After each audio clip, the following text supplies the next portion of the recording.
इस कार्यक्रम के पुण्यार्जक हैं श्रीमती चंदा सरावगी, श्री निर्मल, श्रीमती बीना सरावगी, श्री विजय जैन सरावगी, श्रीमती रश्मि जैन सरावगी, श्री शांतिलाल, श्रीमती सुमित्रा देवी सरावगी, श्री विजय जैन सरावगी, श्रीमती रश्मि जैन सरावगी, नैतिक जैन, श्री अजय सरावगी, श्रीमती कंचन सरावगी, समस्त सरावगी परिवार, कोलकाता। ओम ह्रीं श्रीं क्लीं ऐं अरं बम बम हम शम तम पम बम बम बम बम हम शम शम तम तम पम पम जम जम जीं जीं श्रीं श्रीं राम राम ह्रीं ह्रीं रावै रावै नमोरते भगवते श्रीमते पवित्रतर्जलेन जिनाभिस्ते चामिति स्वाहा तीर्थोत्तम भवै नीरै क्षीरवारिधिरूपकै स्नाप्यामि सृजन्माप्तान् ज्ञान सर्वार्थ सिद्धिदान् ॐ ह्रीं श्री वृषभादेवीरान्तान् जैलेनिष्णप्यामा ॐ ह्रीं श्री वृषभादेवीरान्तान् जैलेनिष्णप्यामा ॐ ह्रीं श्री वृषभादेवीरान्तान् जैलेनिष्णप्यामा ॐ ह्रीं श्री वृषभादेवीरान्तान् जैलेनिष्णप्यामा ॐ ह्रीं श्री वृषभादेवीरान्तान् जैलेनिष्णप्यामिति स्वाहा। ओम नमः सिद्धिभ्यः, ओम नमः सिद्धिभ्यः। श्री वीतरागाय नमः, श्री वीतरागाय नमः, श्री वीतरागाय नमः। ओम नमो ह्यंताళం, नमो सिद्धाళం, नमो आयर्याणं, नमो वज्रायाणं, नमो लोय सभ्य सागुणं चित्तारि मंगलम रंता मंगलम सिद्धा मंगलम साहु मंगलम केवली प्रणतो धम्मो मंगलम तान लोगोत्तमा ह्यंता लोगोत्तमा सिद्धा लोगोत्तमा साहु लोगोत्तमा केवली प्रणतो धम्मो लोगोत्तमो तार शरणं पवजामि रंति शरणं पवजामि सिद्धि शरणं पवजामि साहु शरणं पवजामि केवली प्रणतम धम्मं शरणं पवजामि। ओम ह्रीमनाद मूल मंत्रेभ्यो नमः। सर्व शांतिम तुष्टिम पुष्टिम च कुरु कुरु। ओम नमो रते भगवते प्रक्षीण से दोष कल्मषाय दिव्य तेज मूर्ति नमः। श्री शांतिनाथाय शांतिग्रहाय सर्व विघ्न विनाशनाय सर्व रोग मृत्यु विनाशनाय सर्व पर क्षुद्रोपद्रव विनाशनाय सर्व क्षाम डामर विघ्न विनाशनाय। ओम राम ह्रीं ह्रूं ह्रौं रा अस्यासाय नमः। सर्व शांतिम तुष्टिम पुष्टिम च कुरु कुरु। ओम ह्रूं छूं फट कीटिम कीटिम घाते घाते पर विघ्नान स्फोटे स्फोटे सहस्त्र खंडान कुरु कुरु।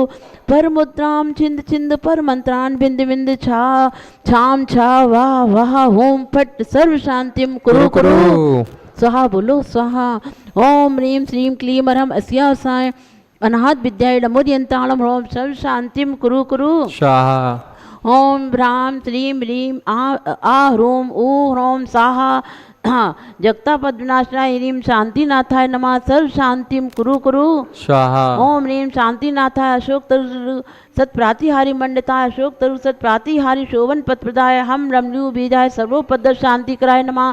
सर्व शांतिम कुरु कुरु स्वाहा। ओम ह्रीं श्री शांतिनाथाय सुर पुष्पवृष्टि सत्प्रातिहार्य मंडिताय सुर पुष्पवृष्टि सत्प्रातिहार्य शोभन पदप्रदाय ब्रह्म रमलू बीजाय सर्वोपद शांति कराय शांतिनाथाय नमः। सर्वपद शांतिम कुरु कुरु स्वाहा। ओम ह्रीं शांतिनाथाय दिव्यधनी सत्प्रातिहारी मंडिताय दिव्यधनी सत्प्रातिहारी शोभन पदप्रदाय मम लमलू बीजाय सर्वोपद शांति कराय नमः। सर्व शांतिम कुरु कुरु स्वाहा।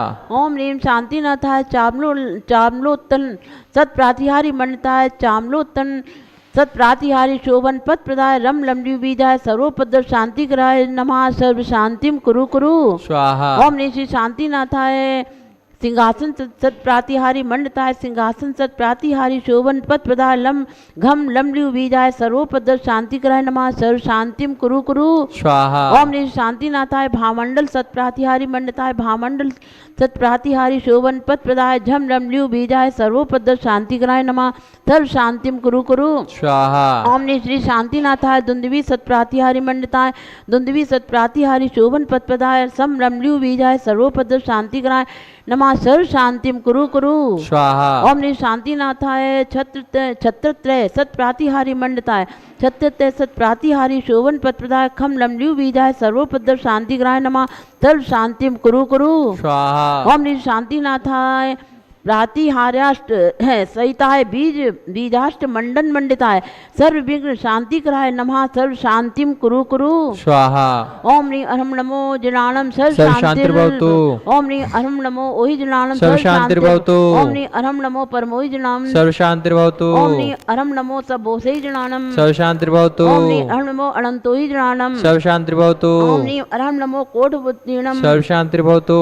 ओम ह्रीं अरहम नमो बीज बुद्धिणम सर्व शांतिर्भवतु। ओम ह्रीं अरहम नमो पादानुसारीणम सर्व शांतिर्भवतु। ओम ह्रीं अरहम नमो समिर्ण शोधारणम सर्व शांतिर्भवतु। ओम ह्रीं अरहम नमो स्वयं बुद्धाणम सर्व शांतिर्भवतु। ओम ह्रीं अरहम नमो पत्ते बुद्धाणम सर्व शांतिर्भवतु। ओम ह्रीं अरहम नमो बोहि बुद्धाणम सर्व शांतिर्भवतु। ओम ह्रीं अरहम नमो उजू मदीणम सर्व शांतिर्भवतु। ओम ह्रीं अरहम नमो व्योल मदीणम सर्व शांतिर्भवतु। ओम ह्रीं अरहम नमो दसपुद्वीणम सर्व शांतिर्भवतु। ओम ह्रीं अरहम नमो चौदसपुवीणम सर्व शांतिर्भवतु। ओम ह्रीं अरहम नमो अट्ठ महान निमित्त कुशलाणम सर्व शांतिर्भवतु। ओम ह्रीं अरहम नमो ब्यूटी पत्ताणम सर्व शांतिर्भवतु। ओम ह्रीं अरहम नमो विद्याहरणम सर्व शांतिर्भवतु। ओम ह्रीं अरहम नमो चारणाणम सर्व शांतिर्भवतु। ओम ह्रीं अरहम नमो पर्णसमनाणम सर्व शांतिर्भवतु। ओम ह्रीं अरहम नमो आकाशगामीणम सर्व शांतिर्भवतु।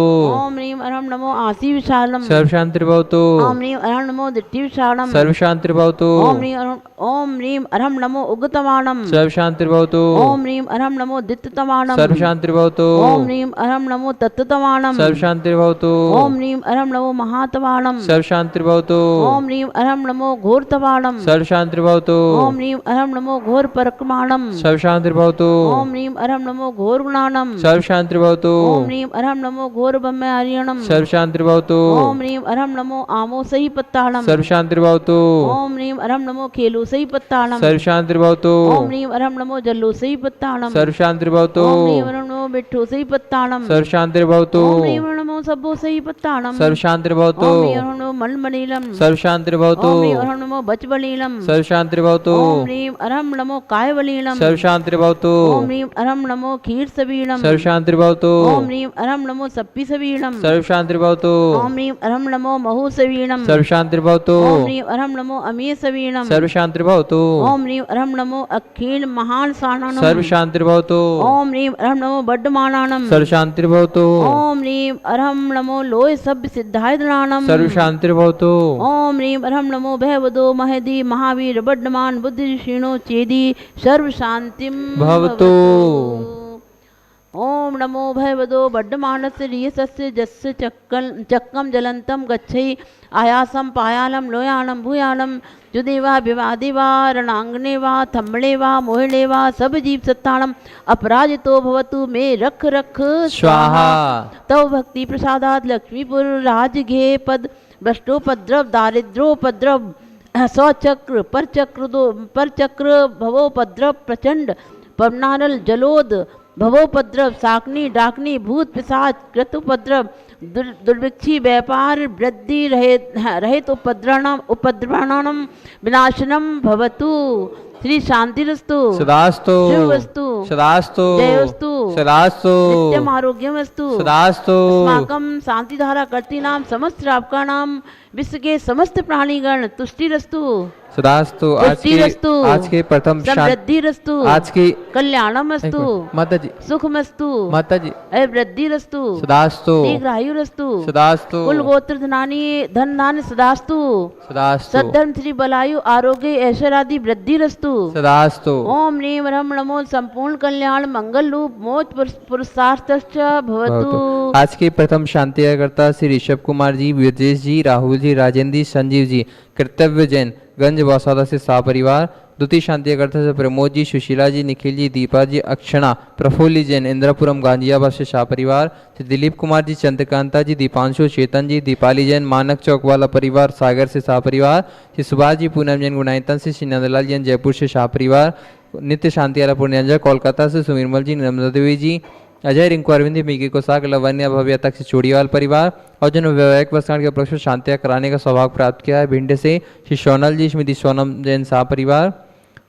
कोरिया से श्रीमती श्रेया शिवांश जैन शाह परिवार। उज्जैन से डॉक्टर योगेश जी जैन, डॉक्टर दीपाली जैन, आदि परी जैन शाह परिवार। कोल्हापुर से सौभाग्यवती श्रद्धा सचिन जी पाटिल शाह परिवार। उस्मानाबाद से श्रीमती दिव्या प्रीतम जी गांधी शाह परिवार। सागर से मनोज कुमार जी, श्रीमती रंजना जी जैन साह परिवार, विदिशा से चंद्र ज्योति जैन, अभय कुमार जैन साह परिवार, यवतमाल से सौभाग्यवती अनुराधा, अजीत चाणेरकर साह परिवार, रोहिणी दिल्ली से श्रीमती नीता जी, प्रदीप जैन साह परिवार, इंदौर से प्रशांत जी, श्रीमती अरुणिमा जैन, निशिता जैन साह परिवार, सभी ने वैवाहिक वर्षगांठ के उपलक्ष्य में शांतियां कराने का सौभाग्य प्राप्त किया है। रांची से अनिमेश जी पांड्या जन्मदिन के उपलक्ष्य में श्रीमती प्रभा जी, संजय जी गिन्नी, अनाहत्या जी पांड्या शाह परिवार, फलटन से दोषी सिद्धांत मंगेश जन्मदिन के उपलक्ष्य में शाह परिवार, लुधियाना से पवन जैन छलानी जन्मदिन के उपलक्ष्य में शाह परिवार, इंदौर से संस्थापक से पवन जी जैन जन्मदिन के उपलक्ष्य में शाह परिवार, होसपेट कर्नाटक से सुषमा अनिल रोगे शाह परिवार जिनके स्वास्थ्य की मंगल भावना निभाई गई, दिल्ली से अरुण समीर जैन, शेपुरा भिटौनी श्रीमती ऋचा जैन, रांची से प्रदीप जी अजमेरा, बदायूं से हरी बाबू सक्सेना, कोलकाता से भवरी देवी चौररिया, रांची से रंजुला जी बड़जात्या, टीकमगढ़ से ऋषभ कुमार जी जैन, पथरिया दमोह से आकर्ष जैन के स्वास्थ्य लाभ हेतु, आस्था आदर्श जैन साह परिवार सभी के स्वास्थ्य लाभ हेतु। सम्पूज्यकानां प्रतिपालकानां यतीन्द्र सामान्य तपोधनानां धृतराष्ट्रस्य पुरशराज्ञा करोतु शान्तिं भगवान् जिनेन्द्र, करोतु शान्तिं भगवान् जिनेन्द्र, करोतु शान्तिं भगवान् जिनेन्द्र। प्रधस्वघाति कर्मणा केवल ज्ञान भास्करा कुर्वन्तु जगतां शान्तिं विश्वाध्याय जिनेश्वरा, विश्वाध्याय जिनेश्वरा, विश्वाध्याय जिनेश्वरा। बोली श्री शांतिनाथ भगवान की जय जय जय। छत लीजिएगा। छतत्रयं तव विभाति शशाङ्ककान्तान् मुच्चैस्थितं स्थिगितभानुकर प्रतापं मुक्ताफलप्रकरजालवृवदशोभं प्रख्यापयत् त्रिजगता परमेश्वरत्वम्। ओम नमः प्रातिहारी मध्ये छत्रते स्थापयामि। कुन्दावदाते चले चामरे चारुशोभं विभ्राजते तवे वपु कलिधौते कान्तम् उद्यस्साङ्कशुचिनिर्झरवारिधार मुच्चैस्तटं सुरगिरे रिविशाति कौम्भम्। ओम नमः प्रातिहारी मध्ये चम्रद्वये स्थापयामि। पानीय चंदन सदक्षत पुष्पपुञ्जै नैवेद्यदीपकशुधोपफल व्रजेन कर्माष्टकन् क्रथन वीरमनन्तशक्तिं सम्पूजयामि महेशां निदानम्। ओम ऋषभिषिकान्ति शान्ति अपरान्ति अनरकपुत्राप्ति अर्घ्यं नमपान्ति स्वाहा। सिद्ध भई स्वनंत गुना कर विघ्न हरि हमें पूजते हैं मन मोद भरी। ओम ह्रीं फागुन कृष्ण द्वादशम मोक्ष मंगल मंडिता श्री मुनि सुब्रतनाथ जिनेन्द्राय अर्घम निर्पामति।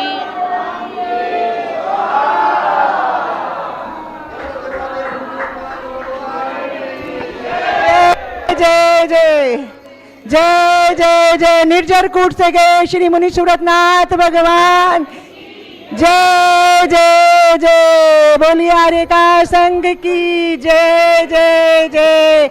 आर्यका श्री 105 कुशलमती माता जी की जय, गुणमती माता जी की जय, गुरुमती माता जी की जय, दृढ़मती माता जी की जय। जय बोलो देवादिदेव 1008 श्री भगवान महावीर स्वामी की जय जय जय। अहिंसा परमो धर्म की जय जय जय। परम पूज्य आचार्य गुरुवर श्री विद्यासागर जी महाराज की जय जय जय। आचार्य श्री समय सागर जी महाराज के जय जय जय। परम पूज्य मुनि श्री 108 प्रमाण सागर जी महाराज के, मुनि श्री संधान सागर जी महाराज के नमोस्तु गुरुवर, नमोस्तु नमोस्तु। एक बार एक सज्जन ने मुझसे कहा, महाराज बहुत परेशान, मेरा एक ही बच्चा, मैंने उसे अच्छे से अच्छे स्कूल में पढ़ाया, खूब सुविधाएं दी,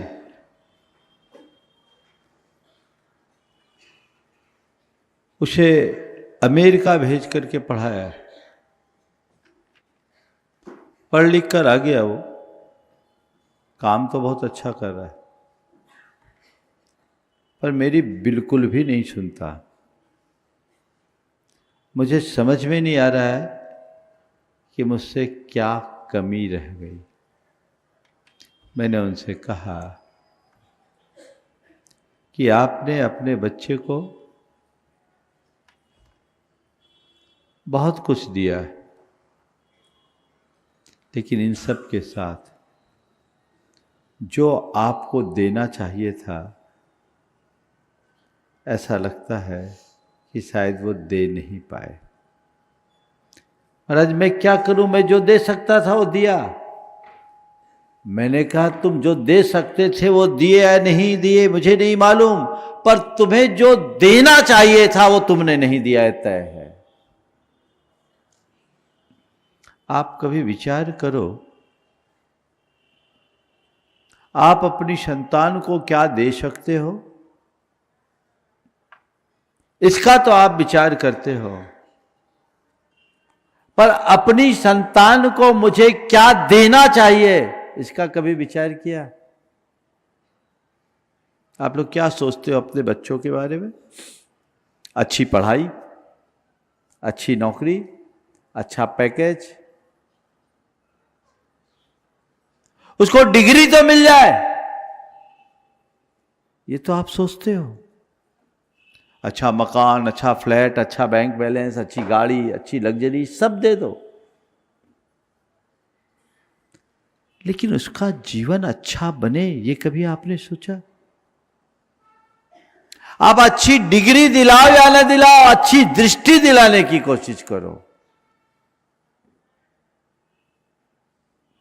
आप उसे और कुछ दो या न दो, अच्छे संस्कार देने की कोशिश करो। संतान को संपत्ति दोगे, वो उसके काम आए इसकी कोई गारंटी नहीं, लेकिन संस्कार दोगे वो पूरे जीवन उसके काम में आएगी, इसकी पक्की गारंटी है। आपका भरोसा किस पर है? संपत्ति पर या संस्कारों पर? बोलो ईमानदारी से, भरोसा किस पर है? हमारे सामने संस्कारों की बातें कर रहे हो आप। अगर संस्कारों पर भरोसा होता तो अपनी संतान की संस्कारों की प्रमुखता देते, अपने संतान के लिए संस्कृति छोड़ने की बात सीखते। तुमने आज तक जो कुछ भी किया है और जो कुछ कर रहे हो वह केवल और केवल संपत्ति के लिए कर रहे हो। हकीकत है या नहीं? बोलो, मैं सही बोल रहा हूं ना? संपत्ति के पीछे भाग रहे हो, संपत्ति के लिए दौड़ रहे हो, वही सब कुछ दे रहे हो, लेकिन तुम संपत्ति दोगे भी तो उसके काम में आए कोई गारंटी नहीं। हमारे यहां एक कहावत है, पूत कपूत और पूत सपूत। तो सब तो पता है, तुम लोगों को प्रवचन सुनाने की जरूरत ही नहीं है। बोलो क्या सुनाओ, क्या सुनाओ? कोई आवश्यकता और अपेक्षा नहीं है। सोच बदलनी चाहिए। हमारी सोच कहां है? हम किस तरफ दौड़ रहे हैं? हमारा दृष्टिकोण क्या है? जब तक हम इस बात पर ध्यान नहीं देंगे तो जीवन आगे कैसे बढ़ेगा? आज का विषय है अपनी भावी पीढ़ी को क्या, विरासत या संस्कार? सच्चे अर्थों में आपकी असली विरासत वो नहीं जो आप छोड़ के जाओगे। आपकी असली विरासत वह है जो आपके संतान में दिखेगी, जिसकी झलक दिखेगी। संस्कारों की विरासत ही जीवन की असली विरासत है। एक व्यक्ति की भावना थी कि मेरा बेटा सोने की थाली में खाए।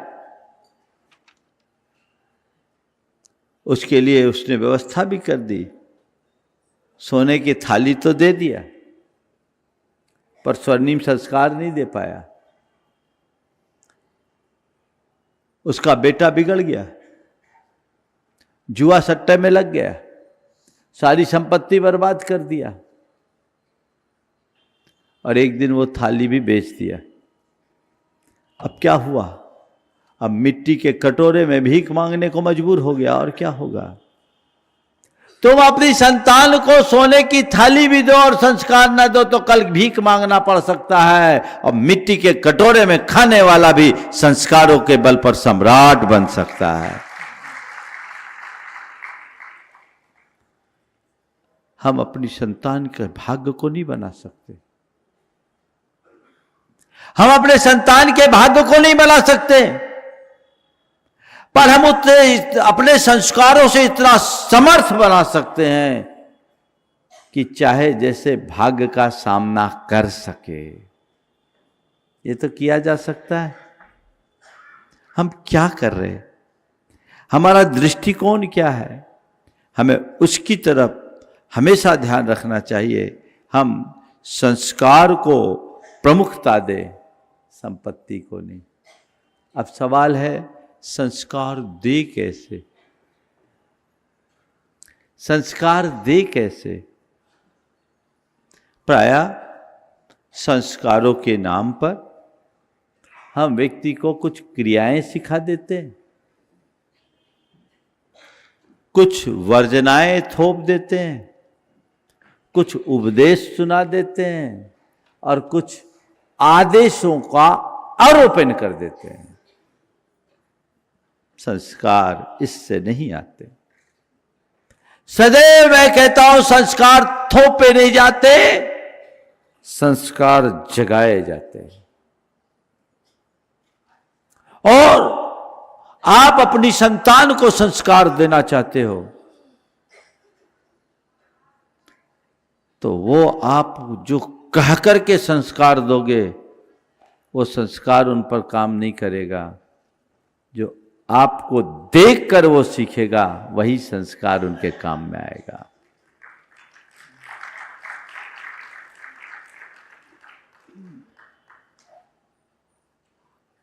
आप ये मत कहिए कि मैं अपने बच्चों के लिए क्या कर रहा हूं। आप सदैव ये देखिए कि मेरे बच्चे मुझसे क्या सीख रहे हैं। आप जो बातें कहें और करें उससे उल्टे, तो बच्चों पर उसका असर नहीं पड़ेगा। पिता अपने बेटे को सीख दे रहा था, बेटा हमेशा सच बोलना चाहिए।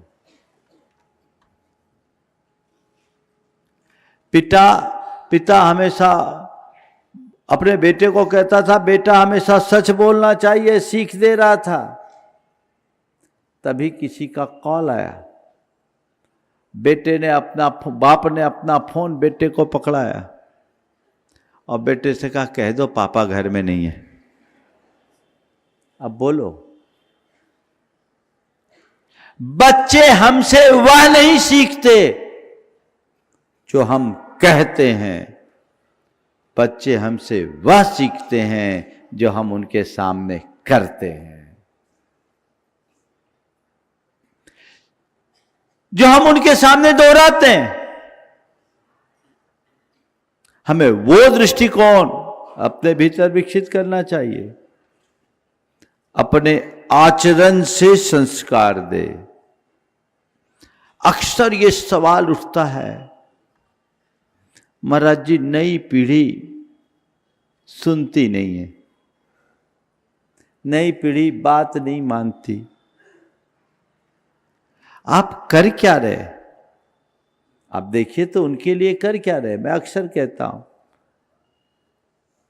नई पीढ़ी को दोष देने की जगह अपने भीतर झांकने की भी तो कोशिश किए होते।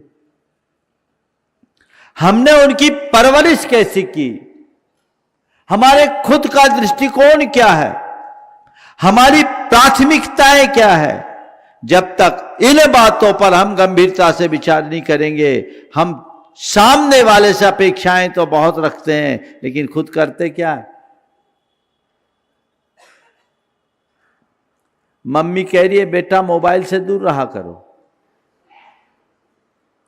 मम्मी कह रही है कि बेटा मोबाइल से दूर रहा करो, और बेटा कहता मम्मी आप तो सुबह से व्हाट्सएप पर सुप्रभात भेज रही हो।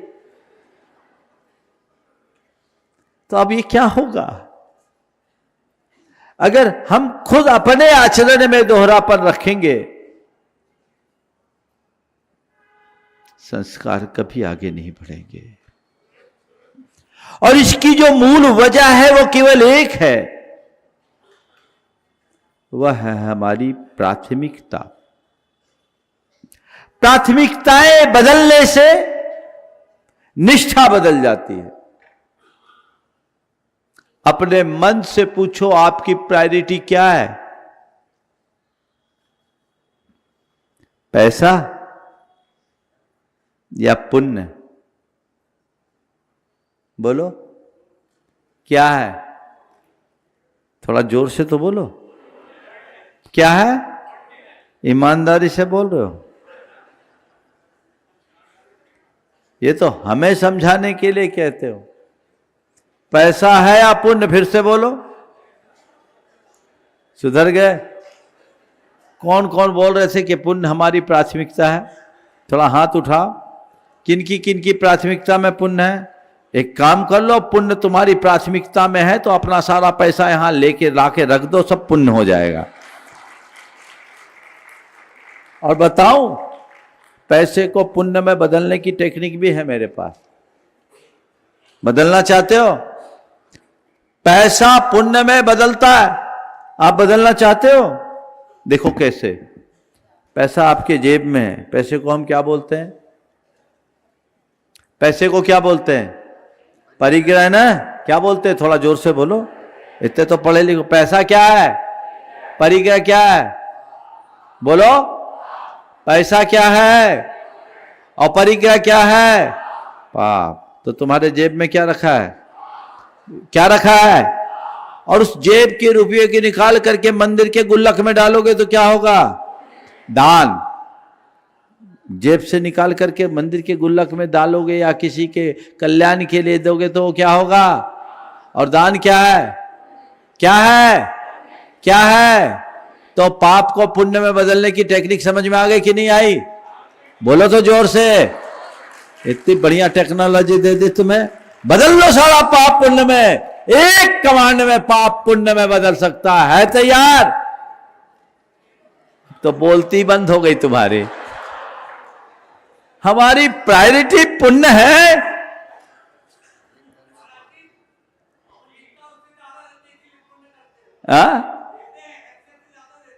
जैसे देते तो हम तो बोल रहे सबको पुण्य में बदल दो ना, रखे काहे को? पाप को पुण्य में बदलने की टेक्नोलॉजी तुम्हारे पास है, लेकिन तुम पाप को ही पकड़ने में लगे रहते हो। पुण्य की तरफ दृष्टि कहां?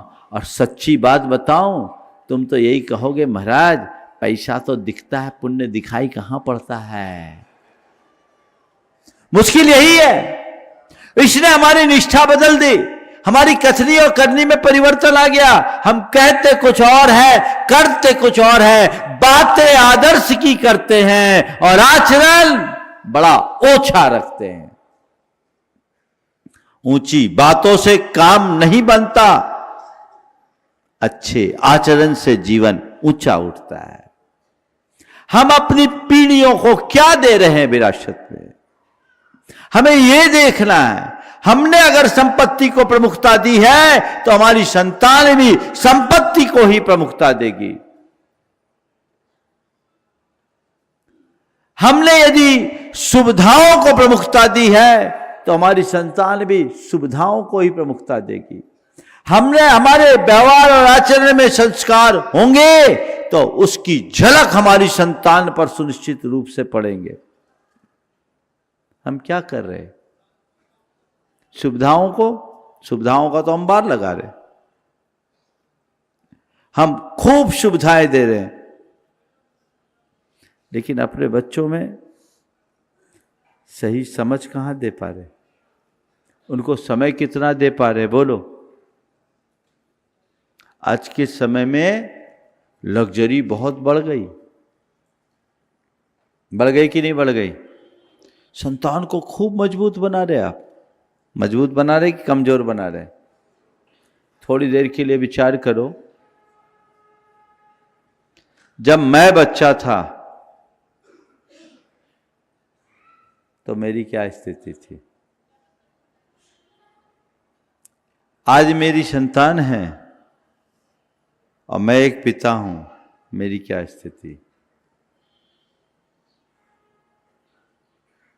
समय के अनुरूप परिवर्तन है, उस परिवर्तन को स्वीकार करना चाहिए। लेकिन हमने हमारे लिए थोड़े से कष्टों को सहने का अभ्यास दिया गया, हम मजबूत बने। आप बच्चों को इतने अधिक सुविधाओं से संपन्न कर दिए, बच्चे कमजोर हो गए। हुए कि नहीं हुए, बोलो।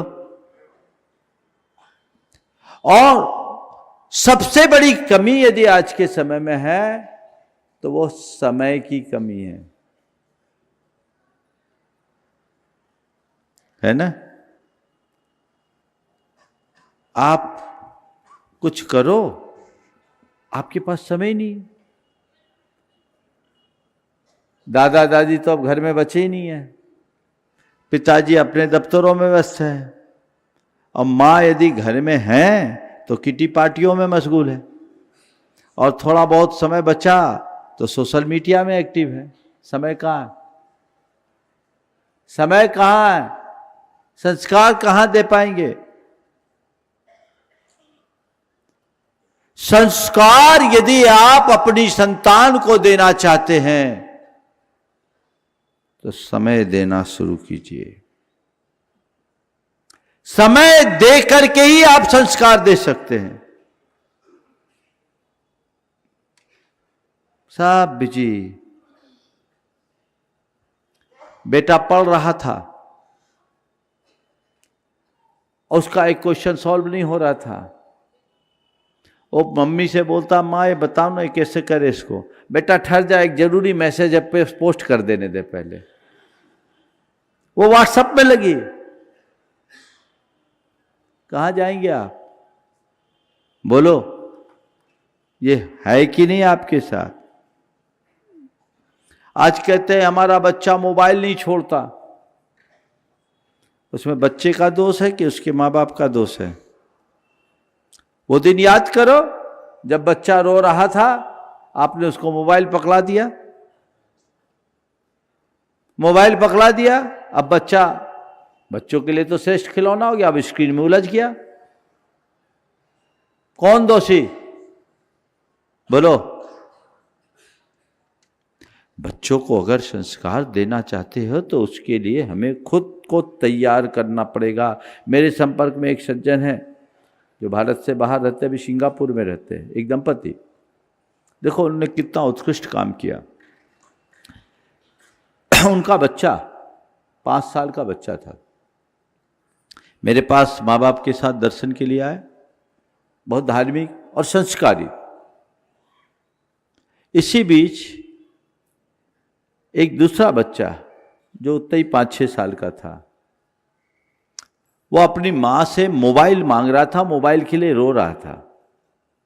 मैं देखकर आश्चर्यचकित रह गया। वो दूसरे बच्चे ने कहा, उस बच्चे को समझाते हुए, भैया मोबाइल अपने काम की नहीं है, इससे आंखें खराब होती है, माइंड खराब होता है, अपने को मोबाइल नहीं रखना चाहिए। 5 साल का अबोध बच्चा अपने साथी को बोध दे रहा है। मैंने कहा तुमने गजब के संस्कार दिए बच्चे में, ये मोबाइल नहीं छूता। बोले बिल्कुल नहीं महाराज, ये नहीं, हम लोग भी नहीं छूते। फिर दोनों ने कहानी सुनाई। एक मल्टीनेशनल कंपनी में डायरेक्टर की पोस्ट पर काम करने वाले दंपति की बात कर रहा हूं। दोनों पति पत्नी दोनों काम करते। उन्होंने कहा महाराज जैसे ये बच्चा पेट में आया, आपके प्रवचन हम लोग नियमित सुनते हैं, हमने तय किया इसको हमें अच्छे संस्कार देने हैं। तो उसके लिए हमें त्याग करना होगा। हम दोनों ने ये नियम ले लिया कि अब अपने दफ्तर से बाहर इंटरनेट का प्रयोग नहीं करेंगे।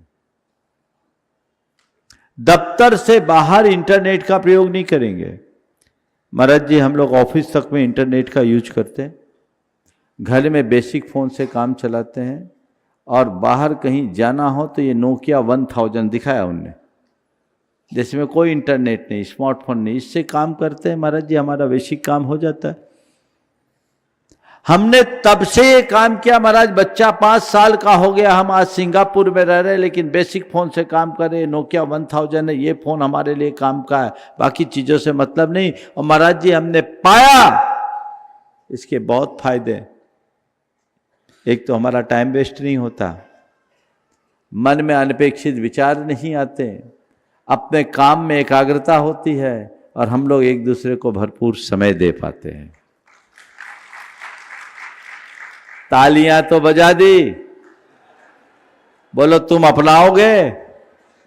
कल कईयों की चतुर्दशी थी, उपवास भी होगा पर मोबाइल नहीं छूटा होगा। मन से पूछो कितने आदी हो गए हो। ये एक सुविधा है, पर तुमने सुविधा को ही क्या कर लिया, जीवन का अंग बना दिया। मजबूत बनाइए, सुविधाएं भी दीजिए, लेकिन संस्कारों के साथ दीजिए। आप मोबाइल बच्चों को अगर देते भी हैं, निषेध करने से काम नहीं चलेगा, क्योंकि आज युग की आवश्यकता है, पर उसे इतने बोध के साथ दीजिए, ऐसे संस्कारों के साथ दीजिए कि मोबाइल में क्या देखना है, कब देखना है, कितना देखना है, इसका उसे बोध हो। औचित्य का बोध कराकर यदि आप कोई काम करेंगे कभी विफल नहीं होंगे, और औचित्य बोध से शून्य होकर काम करेंगे कभी सफल नहीं होंगे। औचित्य का बोध कराइए,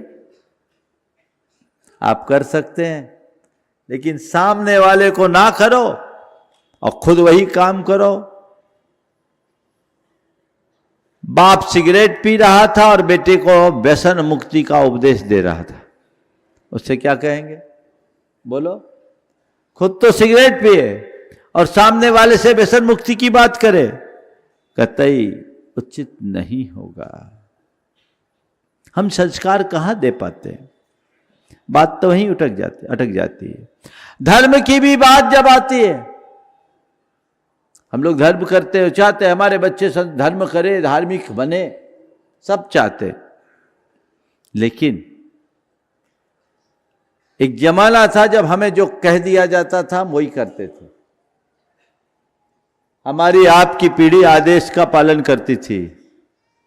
आज की पीढ़ी आदेश पे चलने वाली पीढ़ी नहीं है, आज की पीढ़ी तर्क से चलने वाली पीढ़ी है। वो कारण पूछती है कि नहीं, ये करना है, क्यों करना है।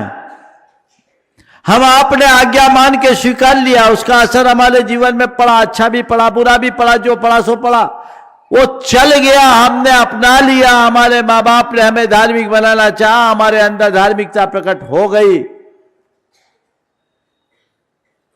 पर आज की पीढ़ी को आप धार्मिक बनाना चाहते हो, कि नहीं चाहते हो?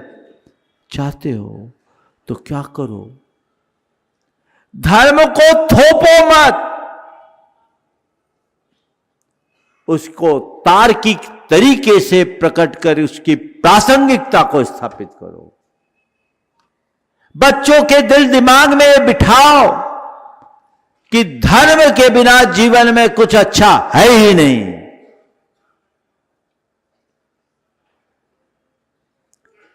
आप उन्हें मंदिर जाने के लिए बोलते हो कि मंदिर जाओ। हमारे जमाने में तो ये था कि मंदिर जाओ तभी खाना मिलेगा, ठीक। तो क्या हुआ, जब तक माँ बाप पर डिपेंड थे तो मंदिर चले गए, खाना नहीं मिलेगा सो मंदिर जाना ही है। लेकिन थोड़े बड़े हुए कि ठीक है तुम खाना मत दो, हम होटल में जाके नाश्ता कर आएंगे, खत्म कहानी। यही हुआ ना। उद्देश्य तो अच्छा था, तरीका अच्छा नहीं था। अगर हमें यह समझाया गया होता कि बेटा मंदिर जाने से मन अच्छा होता है, मंदिर जाओ, भगवान के पास जाकर के अपने जीवन की वास्तविकता को समझने की कोशिश करो, प्रार्थना करो, अपने जीवन को शुभ और मंगल बनाने की, तुम्हारा मन अच्छा होगा। तो हमारा एक जुड़ाव होता, लगता कि हाँ ये मंदिर हमारे लिए बहुत काम की चीज है। हमारी आपकी पीढ़ी में ऐसा हो गया चलेगा, लेकिन आज की जनरेशन ये बातें मानने वाली नहीं है। आप कहो मंदिर जाओ, 8-10 साल की उम्र तक भले चले जाए, 12 साल के बाद तो बच्चे बिल्कुल बाहर हो जाते, होते कि नहीं होते।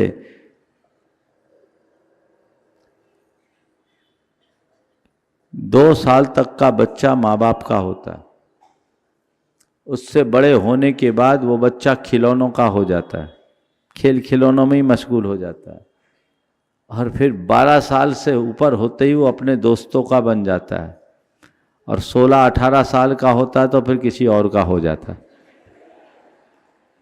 आपका कहाँ बनता है? ये चीजें तो बदलती है, बनती बदलते रहती है। आज बच्चे को मंदिर जाने की बात आप कहो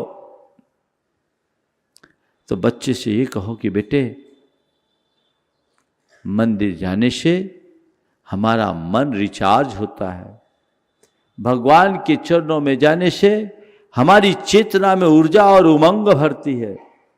जैसे मोबाइल की बैटरी को रिचार्ज करने के लिए हमें पावर पॉइंट में उसे लगाना पड़ता है, पिन को उसमें कनेक्ट करना पड़ता है, वैसे ही अपने मन को रिचार्ज करने के लिए मंदिर जाना पड़ता है, क्योंकि मंदिर हमारे मन को रिचार्ज करने का पावर हाउस है। अपने विकारों को डिस्चार्ज करना चाहते हो तो मंदिर जाओ, और अपने मन को रिचार्ज करना चाहते हो तो मंदिर जाओ, मंदिर जाओ, प्रार्थना करो, देखो कैसे आनंद आता है। अगर बच्चे कुछ कहे तो उन्हें चुप मत करो, उन्हें समाधान दो, संयुक्त समाधान दो। एक बार एक बच्चे ने कहा, परिवार के लोगों ने कहा महाराज इसको मंदिर जाने के लिए कहिए। मैं उसकी तरफ देखा, बच्चे ने कहा महाराज मंदिर क्यों जाऊं, भगवान तो सब जगह है। मंदिर क्यों जाऊं, भगवान तो सब जगह है। अब बोलो, चुप तो करना नहीं है, उत्तर देना है, उत्तर ही नहीं देना है, समाधान देना है। मैंने कहा ठीक बेटा, तुम कहते हो हवा सब जगह है, लेकिन ये बताओ जब तुम्हें गर्मी लगती है तो फिर तुम पंखे के नीचे क्यों आते हो, कूलर के पास क्यों आते हो? हवा सब जगह है, फिर भी जब तुम्हें गर्मी महसूस होती है तो पंखे के नीचे या कूलर के नीचे क्यों आते हो? बोले महाराज जी वहां थोड़ी कंसंट्रेट होती है हवा, बाकी जगह हवा लगती नहीं, जहां हवा कंसंट्रेट होती वहां लगती है। तो मैंने कहा यही तो मैं कहता हूं, भगवान सब जगह है, पर एनर्जी का कंसंट्रेशन मंदिर में ही होता है। हवा लगेगी वहीं, कंसंट्रेट होगी, वही है, एक काम वही चाहिए। लॉजिकल आंसर दीजिए, आप धर्म की लॉजिक को समझिए, उसे तर्क संगत तरीके से जानिए, समझिए, खुद पढ़िए, समझिए, गुरुओं के सानिध्य से सीखिए और अपनी संतान को सिखाइए। बच्चे के मन में बात बैठ गई, अब वो रोज मंदिर जाने लगा। नहीं महाराज जी ठीक कहते हैं, संस्कार अच्छे होने चाहिए। जिनके संस्कार पुख्ता होते हैं, जिनके दिमाग में एक बात दिमाग नहीं दिल में बातें बैठ जाती है, वो कभी हटता नहीं। मैं इसी जबलपुर की बात बोल रहा हूं, संस्कार कैसे होते हैं। मैं लाडगंज में था, एक छोटा सा बच्चा था, लगभग 2.5 साल 3 साल का होगा, उसकी जेब में एक चॉकलेट थी। मैंने उससे कहा बेटा तुम्हारी जेब में क्या है? बोले चॉकलेट है। बोले तुम्हें पता है कि इसमें एग होता है? वो सीधे मेरे कमरे से भाग गया। मुझे लगा कि इस बच्चे को बुरा लग गया, लेकिन थोड़ी देर में वो बच्चा लौट के आ गया, 1 मिनट भी नहीं लगा होगा। मैंने कहा क्यों, कहाँ गए थे? बोले महाराज चॉकलेट को फेंकने गया था। चॉकलेट को फेंकने गया था, उसकी जेब में 5 स्टार था, फेंकने गया था। बोले कहाँ फेंका है? बोले नाली में। बोले क्यों फेंका है? बोले महाराज उसमें एग है। क्यों फेंका है? बोले उसमें एग है। मैंने कहा फेंका क्यों, किसी को दे भी देते। बोले महाराज जी जो एग है उसको हमें खाना भी नहीं, खिलाना भी नहीं। आपके यहाँ का बच्चा था, नाम तो मेरे स्मरण में नहीं है, 1997 की बात है। वो बच्चा तो अब बड़ा हो गया, 32-33 साल का होगा, हो सकता है ब्याह शादी भी हो गए। लेकिन ये संस्कार, मैंने उससे पूछा कि तुमने टॉफी लिया क्यों? बोले महाराज एक अंकल ने दे दिया था, हालांकि मैंने खाया नहीं था। मेरी मम्मा ने मुझे बताया कि बेटे कोई भी चीज मुझसे पूछे बिना मत खाना, जिसमें कोई जीव की हत्या होती हो हमें वो काम नहीं करना। महाराज मैं रखा हुआ था, खाया नहीं था, वो अंकल ने दे दिया इसलिए रख लिया था। जो माँ बाप अपने संतान को ऐसे संस्कार देंगे, उस संस्कार संतान के जीवन में कभी भटकाव नहीं हो सकता। कितने लोग हैं जो इन संस्कारों को इतनी प्रमुखता देते हैं। आज बातें संस्कारों की होती है, लेकिन मन संस्कारों के लिए बहुत कम तैयार होता है, प्राथमिकताएं बदल जाती है। मैं आप सबसे यही कहना चाहता हूं कि बच्चों के जीवन में आप क्या कर रहे हैं ये मत देखिए, बच्चे आपसे क्या सीख रहे इसका ख्याल कीजिए। मैं बच्चों के लिए बहुत कुछ कर रहा हूं, करिए, उसका कोई अर्थ नहीं। बच्चे आपसे क्या सीख रहे ये देखना है।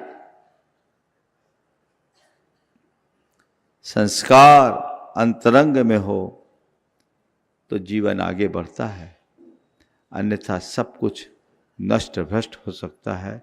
संपत्ति को विरासत में दें, संपत्ति बिक सकती है, लेकिन संस्कार विरासत में मिले तो व्यक्ति कभी बिक नहीं पाएगा, जीवन टिका के रखेगा। इस बात को सदैव ध्यान रखें, तब अपने जीवन में आगे बढ़ेंगे, बदलाव आएंगे। मैं आज संस्कारों के लिए आप सबको 4 सूत्र देना चाहता हूं, जो बच्चों के हृदय में भरनी चाहिए, आपके जीवन में भी वो झलकना चाहिए, आपके घर परिवार में वो दिखाई पड़ना चाहिए। सबसे पहली बात है कृतज्ञता, ग्रेटिट्यूड। आपके घर परिवार में ये चीजें होनी चाहिए। आप भगवान के प्रति, गुरु के प्रति, माता पिता के प्रति और अपने जीवन के सहयोगियों के प्रति कृतज्ञता का भाव रखें। आपकी कृतज्ञता देखकर बच्चे खुद कृतज्ञ होंगे। हमें ये जीवन मिला, जीवन की जो व्यवस्थाएं मिली है, इसके पीछे भगवान की कृपा को मानिए, गुरुओं के आशीर्वाद को मानिए, माता पिता का अनुग्रह मानिए, उनके प्रति बहुमान करिए। भगवान के प्रति कृतज्ञ होकर रोज भगवान की सेवा और पूजा करोगे, वंदना करोगे, तुम्हारी संतान भी उसके पीछे लगेगी। गुरुओं के प्रति कृतज्ञता का भाव होगा तो संतान के मन में गुरुओं के प्रति बहुमान जगेगा। और तुम खुद अपने माँ बाप की सेवा करोगे तो तुम्हारी संतान माँ बाप की सेवा कर पाएगी। आप चाहते हो कि मेरा बच्चा मेरे से अनुकूल बना रहे, तो तुम पहले अपने माँ बाप के तो हो जाओ। तुम माँ बाप की सेवा करोगे तो तुम्हारे बच्चे तुमसे सीखेंगे। और स्वाभाविक रूप से सेवा करेंगे। कितना करते हैं आप? एक कृतज्ञता के प्रति आपका क्या दृष्टिकोण है? बोलो, है ऐसी परंपरा? माँ बाप उपस्थित है तो आप खुद जाकर के उनके चरण छुइए, रोज उनको प्रणाम कीजिए। भगवान के मंदिर में जाकर के मत्था बाद में टेक लेना, लेकिन जिनने तुम्हें भगवान से मिलने लायक बनाया है उनके चरणों में अपना सिर झुकाने में संकोच क्यों? अगर तुम रोज अपने माँ बाप को प्रणाम करोगे तो कल तुम्हारे बच्चे भी तुम्हें प्रणाम किए बिना नहीं रहेंगे। कितने लोग हैं इस सभा में जो अपने सुबह की शुरुआत माता पिता के प्रत्यक्ष बंधन से करते हैं? मुश्किल से 10-20 हाथ उठ रहे हैं, पीछे तक भी लाएंगे तो 50, हजारों की उपस्थिति में इतने कम। संकोच होता है, शर्म होता है, जबकि हमारी संस्कृति क्या है? मातृदेवो भव, पितृदेवो भव। कृतज्ञता है उनके प्रति। हे पिताजी, आपकी कृपा से आज मैं जो कुछ हूं आपकी कृपा से हूं, आपके आशीर्वाद से। हे मां, मैं और मेरे पास जो कुछ है सब तेरा है।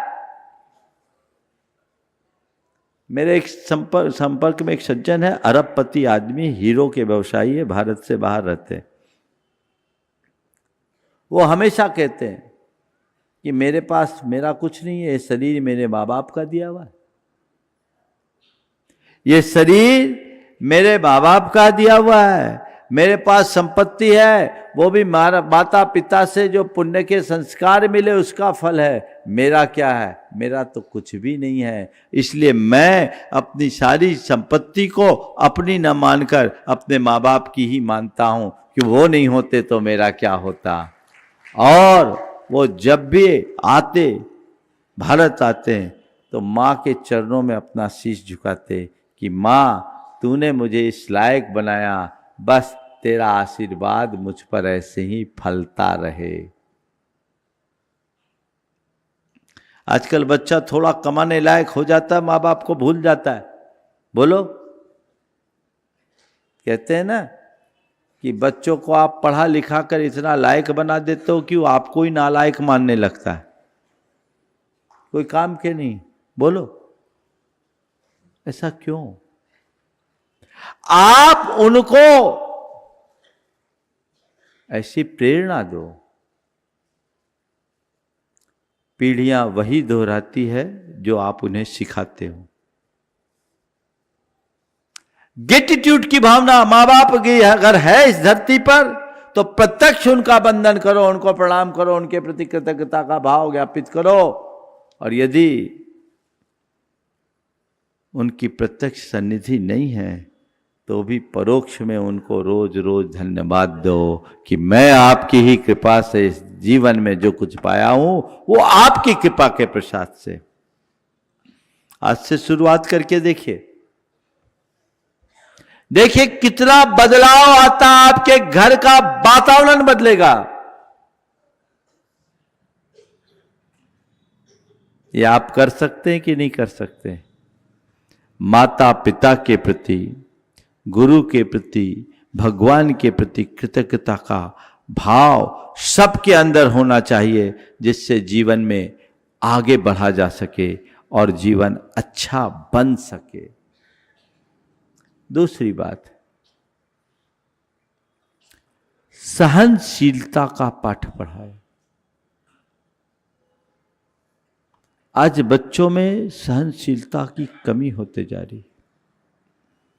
सहन करना सिखाएं बच्चों को, बहुत ज्यादा लग्जरी मत बनाएं।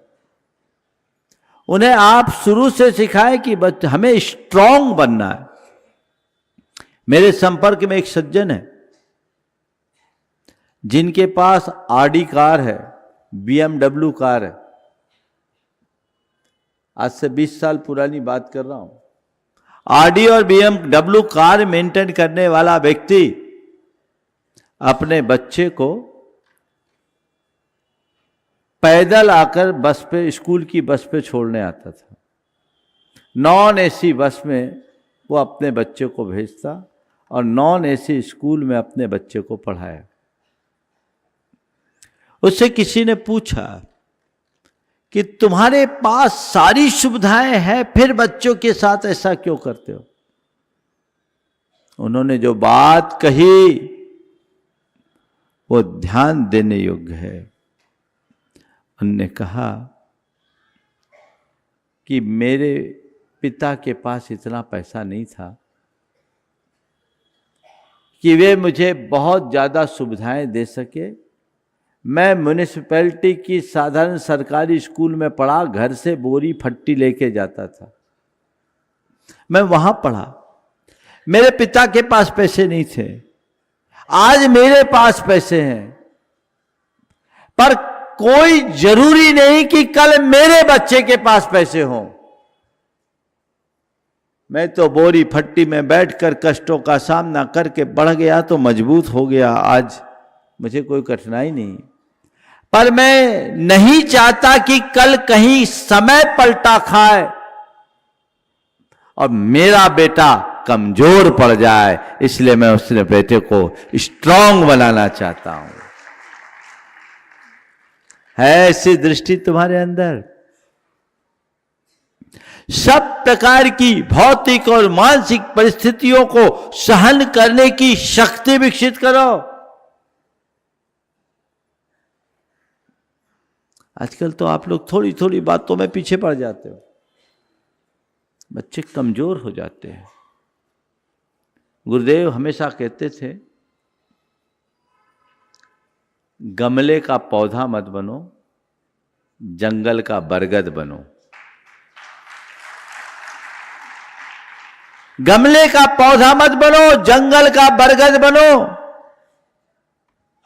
गमले का पौधा कितना बढ़ेगा, वो मौसम से जूझ नहीं पाएगा।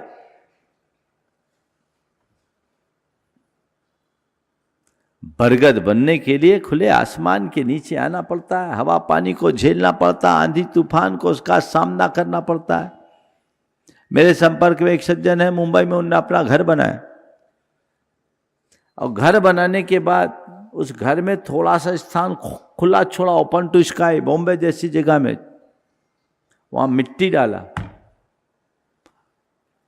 और मिट्टी डाल करके मुझे बताया, बोले महाराज जी मैंने यहाँ मिट्टी थोड़ा सा इसलिए रखा क्या, ताकि हमारे बच्चे मिट्टी में खेल सके और मजबूत बन सके। हम तो मिट्टी में खेले हुए लोग हैं, हमारे बच्चे भी मिट्टी में खेल सके। कितने लोगों का दृष्टिकोण है। आजकल की मम्मियां, अरे मेरे बच्चे को कुछ हो ना जाए, कुछ हो ना जाए, कुछ हो ना जाए, थोड़े ही थोड़े में परेशान होती कि नहीं होती? बहुत ज्यादा लग्जरी, बहुत ज्यादा कंफर्ट कहीं कमजोर न बनाए।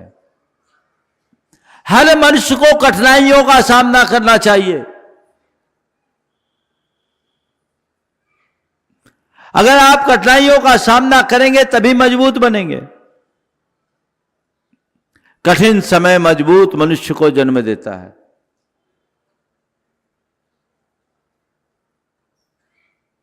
मजबूत मनुष्य सरल समय को जन्म देता है। सरल समय कमजोर मनुष्य को जन्म देता है। बात समझ में आई कि नहीं आई? कि ऊपर से निकल गया? कठिन समय मजबूत मनुष्य को जन्म देता है। अगर तुम्हारे सामने कठिनाइयां आएगी, तुम मजबूत बनोगे, स्ट्रांग बनो। और तुम अगर स्ट्रांग बन गए तो अपने कठिन समय को सरल बना लोगे। मजबूत मनुष्य सरल समय को जन्म देता है। लेकिन सरल समय है, कंफर्ट में हो, कमजोर बन जाओगे। सरल समय कमजोर मनुष्य को जन्म देता है। समझ में आई कि नहीं आई? बजाओ फिर जोरदार।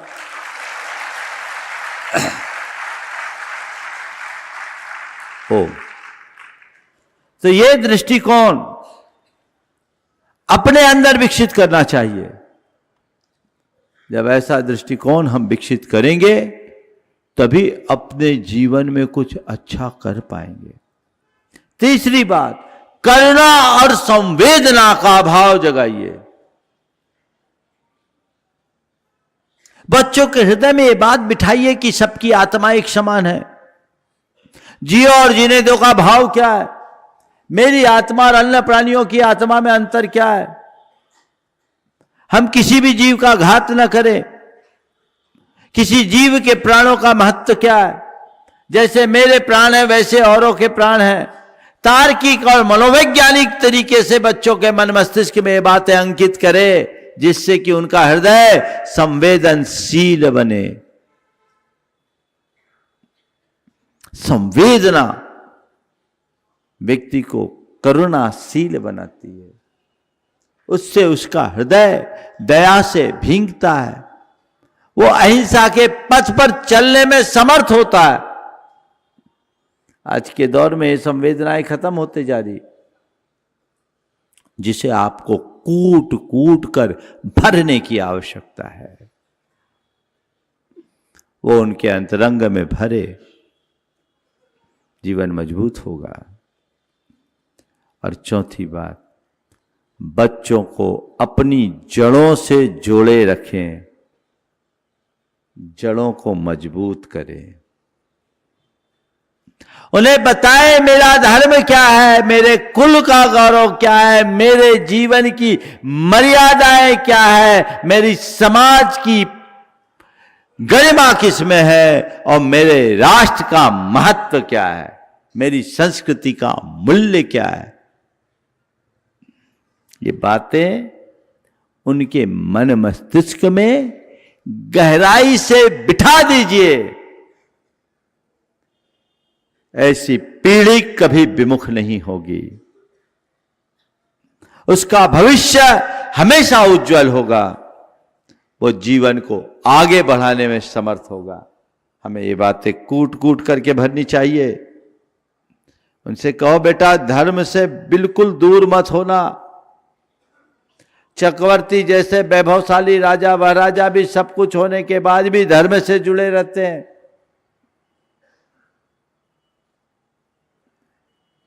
हम धर्म को धारण करेंगे तब हमारा जीवन आगे बढ़ेगा। मेरी धर्म की मर्यादा क्या है, मेरे कुल की मर्यादा क्या है, मेरी जाति की मर्यादा क्या है, मेरी समाज की मर्यादा क्या है, मेरे देश की मर्यादा क्या है, मेरे जीवन की सीमाएं क्या है, इनका पाठ पढ़ाइए तो संस्कार आगे बढ़ेंगे। जिन्होंने ऐसे संस्कारों को भर लिया उनका जीवन निश्चित रूप से तर गया, ऐसा समझना चाहिए। आप अपनी संतान को कुछ दे पाओ या न दे पाओ, ये आपके जीवन के लिए एक बहुत कारगर उपलब्धि है। सब कुछ खो करके भी आप सब कुछ पा सकेंगे और अपने जीवन को आगे बढ़ा सकेंगे। इसलिए एक छोटा सा भावना योग आज के संदर्भ में मैं करूँगा। कुछ भावनाएं जो आपको अपनी संतान के प्रति, आपके परिवार के प्रति, संस्कारों के प्रति सजग बनाएगी। थोड़ा सा आराम से बैठ जाएं।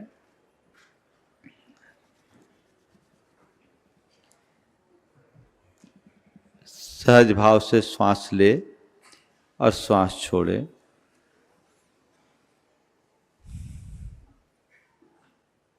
अभी हम कुछ बोलेंगे नहीं, कुछ सुनेंगे नहीं, केवल अनुभव करेंगे। आती जाती सांसों को देखिए।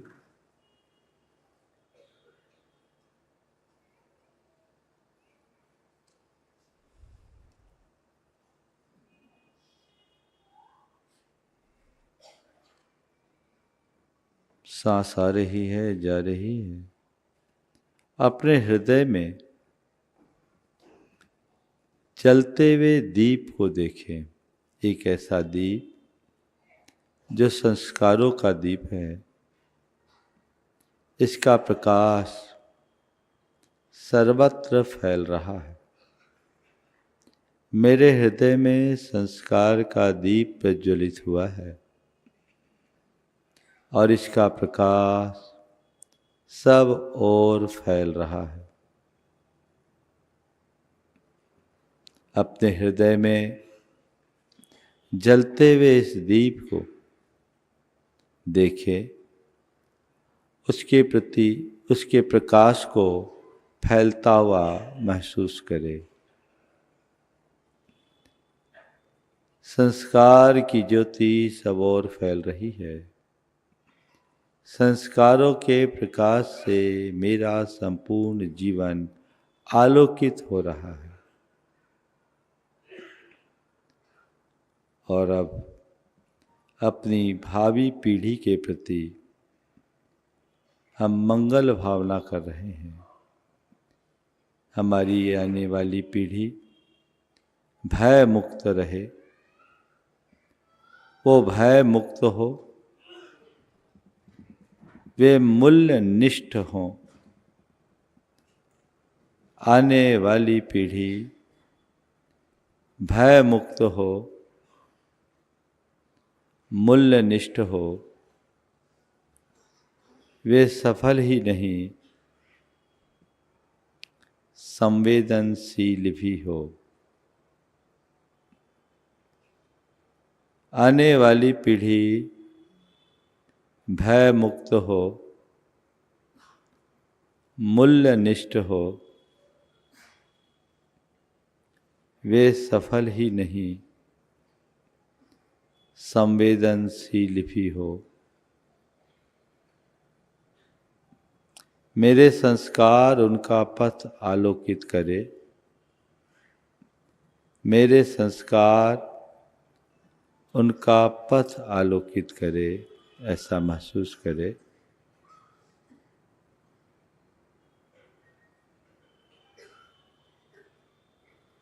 मन में एक छोटा सा संकल्प ले,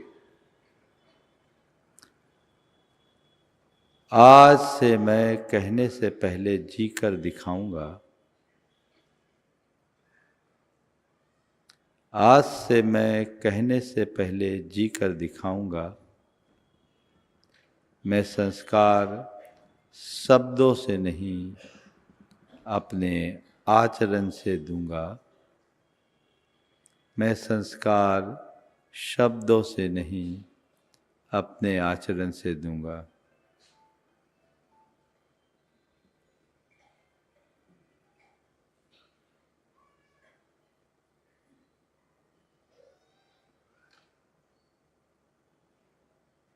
धीरे धीरे सामान श्वास पे आ जाए। दोनों हथेलियों के घर्षण करके मुख में लगाएं। आंखें खोलें। इस कार्यक्रम के पुण्यार्जक हैं श्रीमती चंदा सरावगी, श्री निर्मल, श्रीमती बीना सरावगी, श्री विजय जैन सरावगी, श्रीमती रश्मि जैन सरावगी, श्री शांतिलाल, श्रीमती सुमित्रा देवी सरावगी, श्री विजय जैन सरावगी, श्रीमती रश्मि जैन सरावगी, नैतिक जैन, श्री अजय सरावगी, श्रीमती कंचन सरावगी, समस्त सरावगी परिवार कोलकाता।